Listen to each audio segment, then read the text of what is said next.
Hi, I'm Joel Richardson, and this is The Underground.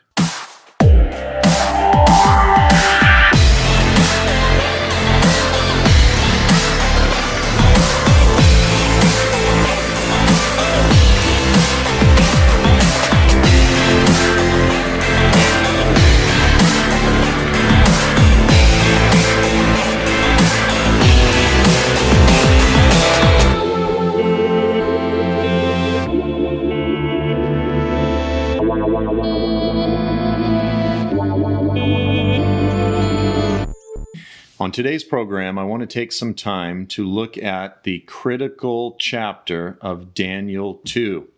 Now, this is a prophecy, really a looming Old Testament prophecy, which is a dream that was given to King Nebuchadnezzar, the ruler of ancient Mesopotamia, as it was revealed to Daniel the prophet.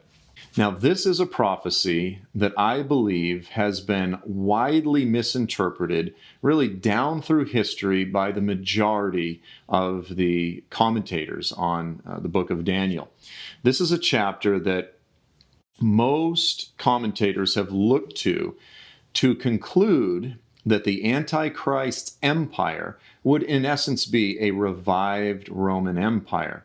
Now, when we actually take the time to look at the prophecy, to look at the passage, to look at the grammar and the wording of the prophecy, as well as history, I think that we'll see that both exegetically and historically, this Roman interpretation of Daniel 2 simply does not hold up. So let's begin by examining this critical prophecy. Now, in essence, we're going to pick up in verse 31. Now, what had happened up until this point was that King Nebuchadnezzar had had a dream.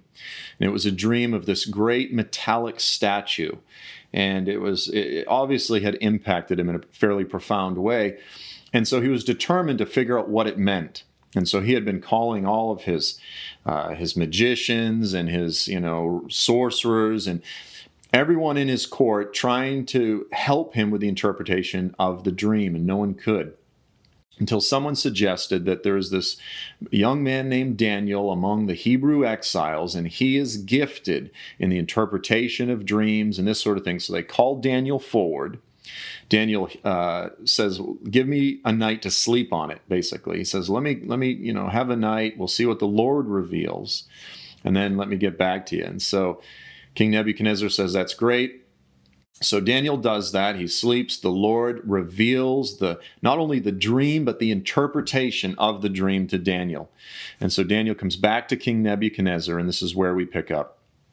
So beginning in verse 31, Daniel is explaining the interpretation to Nebuchadnezzar, and he says this. He says, "You, O king, were looking, and behold, there was a single great statue. That statue, which was large and of extraordinary splendor, was standing in front of you, and its appearance was awesome." So this magnificent statue. Now, Daniel has Nebuchadnezzar's attention at this point because no one up until that point could explain to Nebuchadnezzar what his dream was. But the God of heaven, the creator of heaven and earth, had revealed it to Daniel. And so he has the king's attention. Now we turn to verses 32 through 34.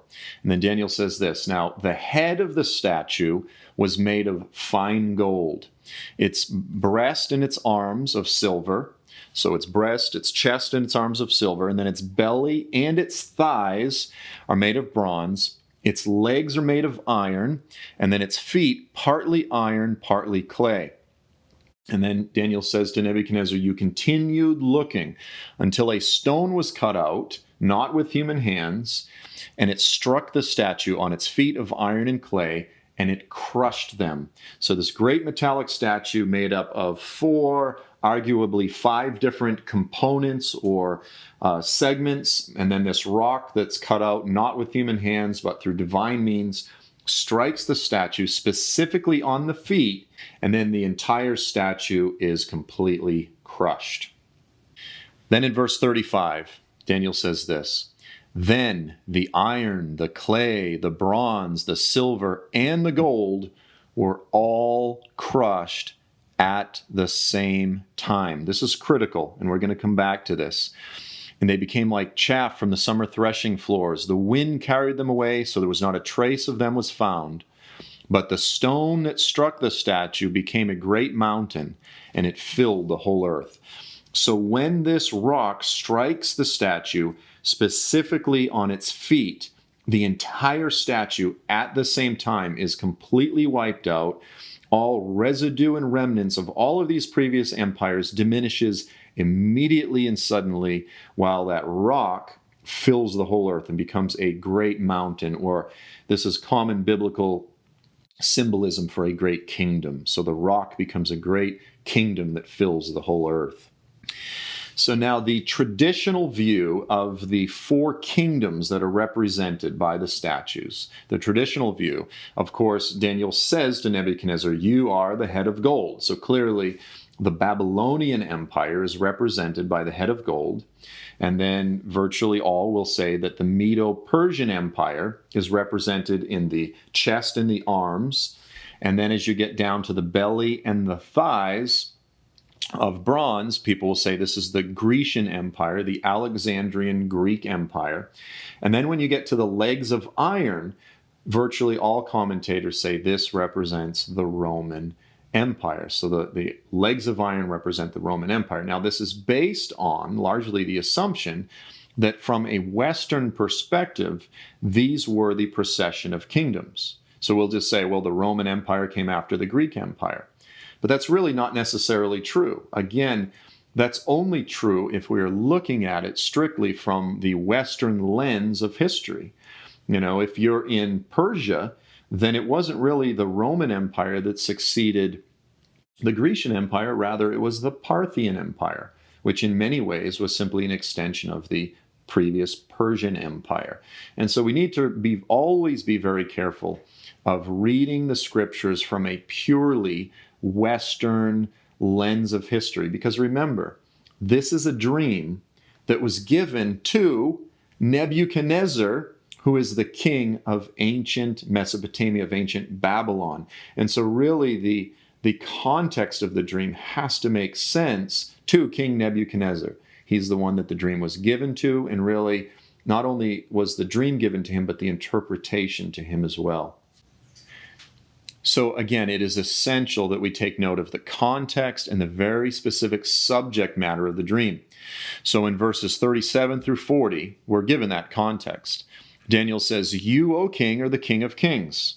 For the God of heaven has given you a kingdom, power, strength, and glory. But after you shall arise another kingdom."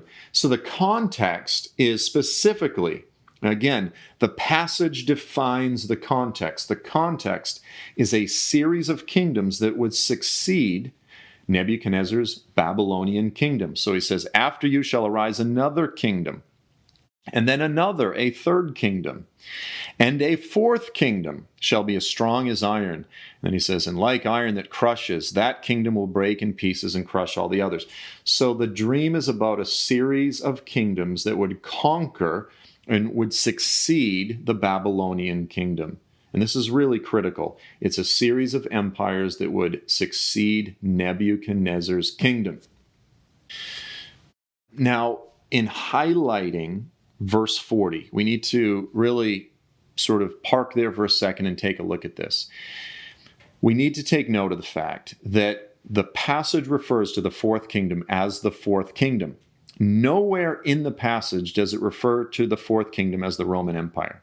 Now, many Bibles will actually say in the subheading, the Roman Empire, but it's not actually in the text. That's just added by the manufacturers of the Bibles.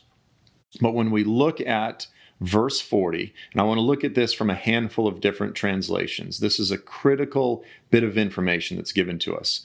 It says, "The fourth kingdom will break in pieces and crush all of the others." That's the New King James Version. The Net translation says, "The fourth kingdom will break in pieces and crush the others." So again, what are the others? The others are Babylon, Medo-Persia, and Greece. The fourth kingdom, whichever kingdom it is, it must fulfill the criteria of the prophecy, which is to say it would crush and conquer Babylon, Medo-Persia, and Greece. This is critical.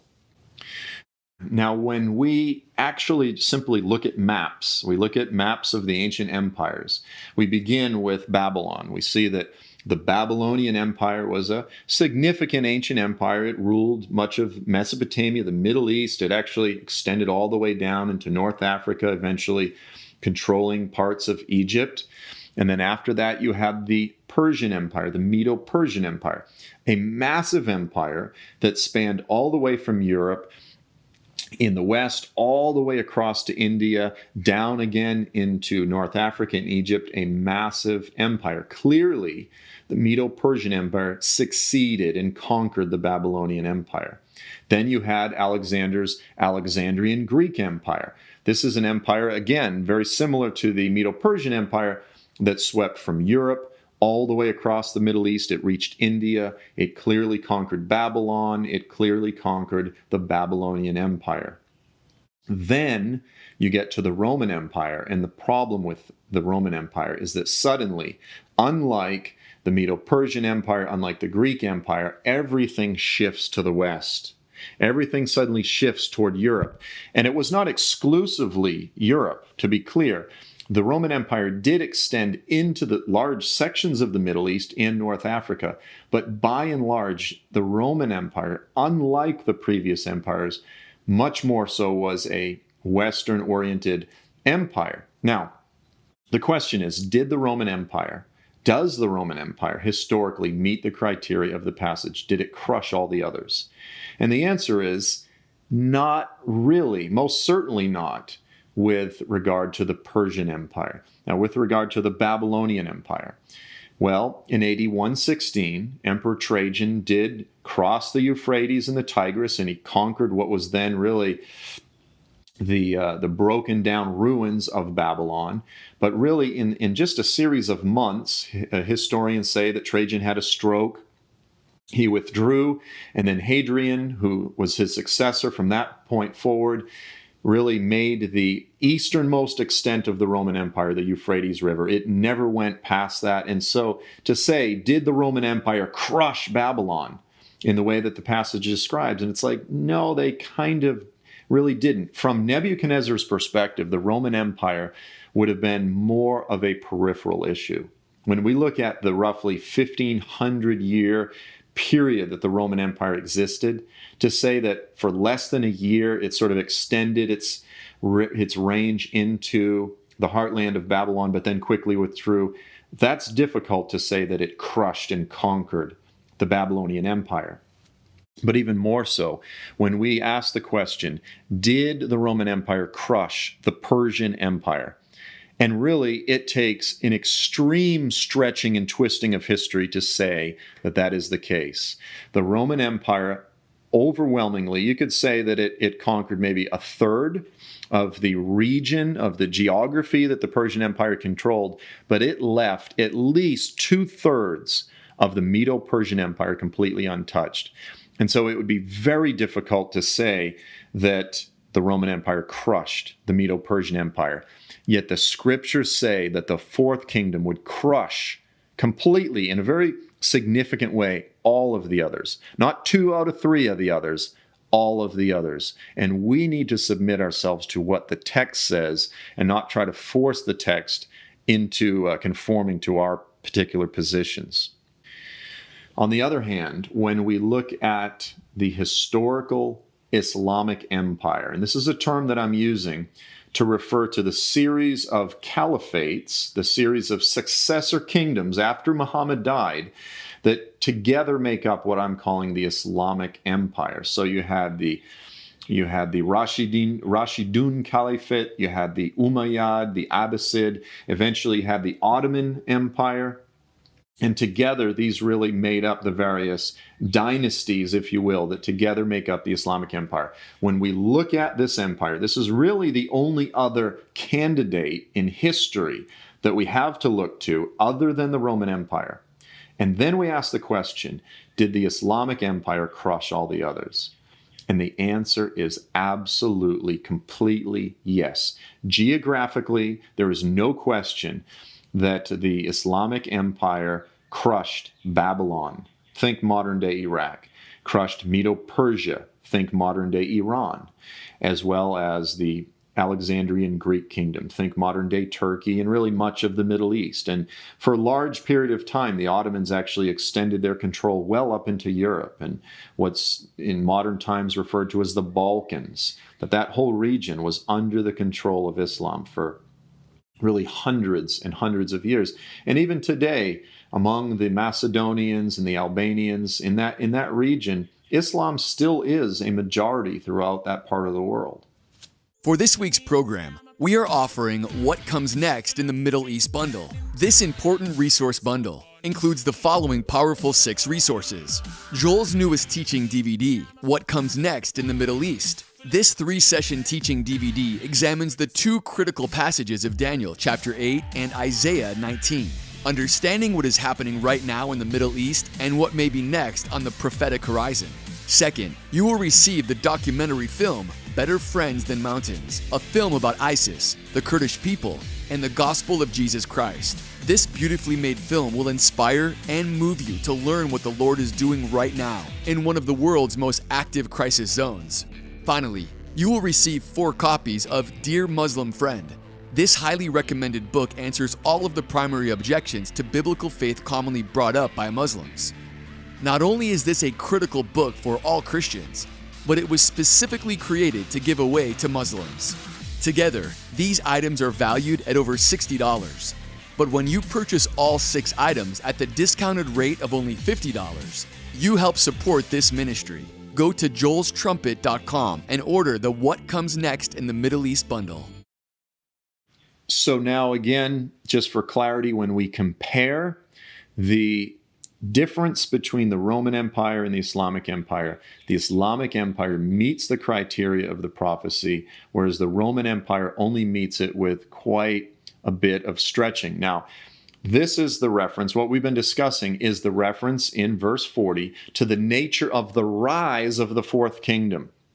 But if this is not enough to convince you, then the passage reiterates the fact that the 4th kingdom would be comprised of Babylon, Medo-Persia, and Greece. That essentially this empire would be a composite of all 3, because it speaks not only of the rise of the 4th kingdom, it also speaks of the demise and the destruction of the 4th kingdom. So let's look at these 2 verses again. In verse 34 and 35, Daniel says to Nebuchadnezzar, he says, "While you were watching, a rock was cut out, but not by human hands." Again, most commentators, and I agree, believe that this is referring to the Messianic kingdom. When Jesus returns, this is the kingdom that he will establish that will replace all other kingdoms. And so as this rock is cut out, not by human hands, it strikes the statue on its feet, specifically in the final period of this statue, the final manifestation of the Antichrist empire at the end of the age. The rock strikes the statue and it smashes them. Then the iron, the clay, the bronze, that's basically all of the previous empires, the silver and the gold, Babylon, Medo-Persia, and Greece, all of them were broken to pieces at the same time. And they became like chaff on the summer threshing floor. The wind blew them away, and they became no more. The point is this: when Jesus returns, when he comes to bring and establish his kingdom on the earth, he will crush the kingdom of the Antichrist. And when he does that, by virtue of the kingdom of the Antichrist being destroyed, Babylon, Medo-Persia, and Greece will also be destroyed at that very same time. Now, it's not possible for those others to be destroyed unless they are part of the same entity. And so this is what Scripture does. When it's making an important point, it reiterates it several times because the Lord doesn't want us to be confused. He wants to make this very important point clear. Babylon, Medo-Persia, Greece together will comprise the final kingdom of the Antichrist. Now, to even further make this point very clear, when we skip forward to the book of Revelation, in Revelation chapter 13, verse 2, we read this. It says, "The beast which I saw," now it's speaking of the kingdom of the Antichrist, It's really the Antichrist is the beast, but yet the kingdom that he leads is also referred to as a beast based on Daniel chapter 7, which these kingdoms are all referred to as beasts.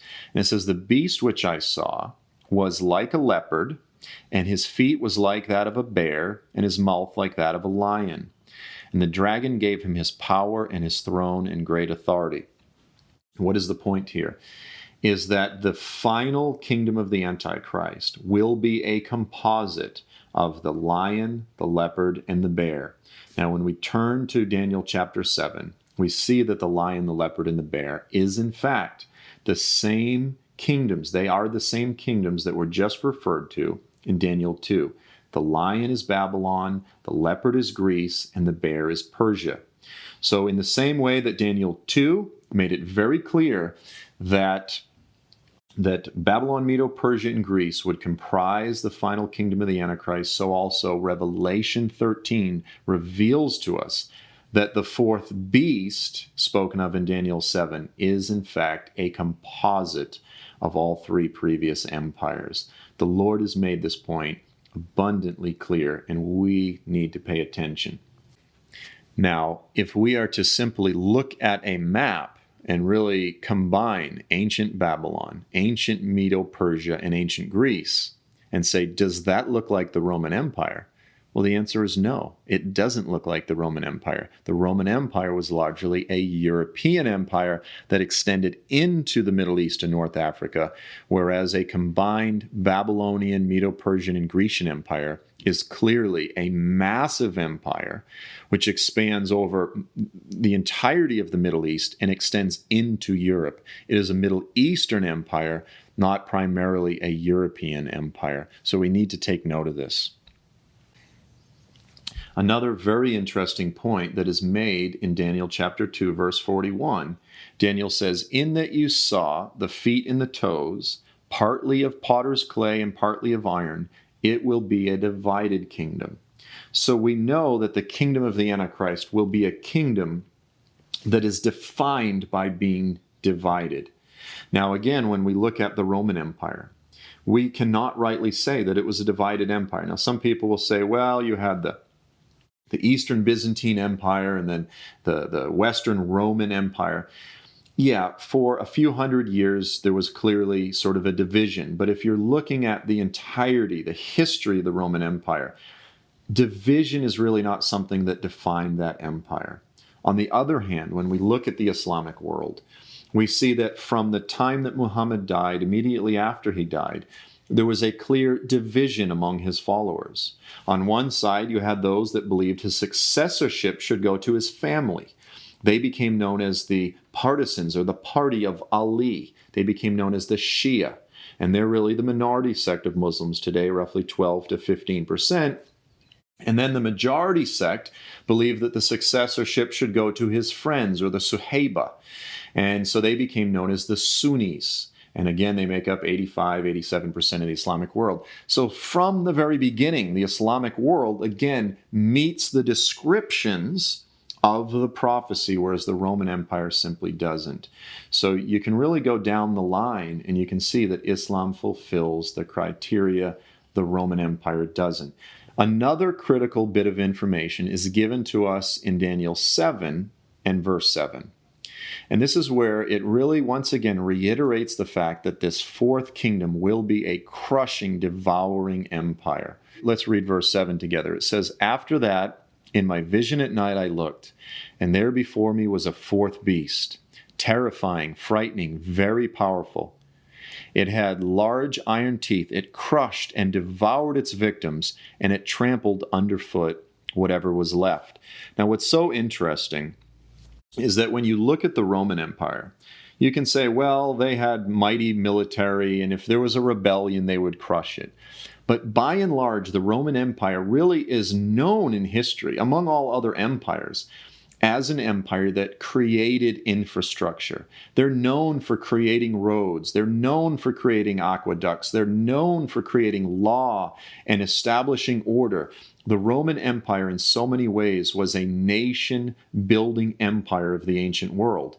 And their whole purpose, the Roman Empire really built a revenue gathering machine. This is the reason they built the roads, was so that they could bring back the tribute to Caesar, back to Rome, so they could build up Rome. When we look at the Islamic Empire, from the very beginning, it was a destructive, destroying empire. The Islamic Empire was not about establishing infrastructure. It was about constantly devouring new regions to really plunder and take the booty. They weren't about establishing a strong economy in different parts of the world so they could bring the taxes back.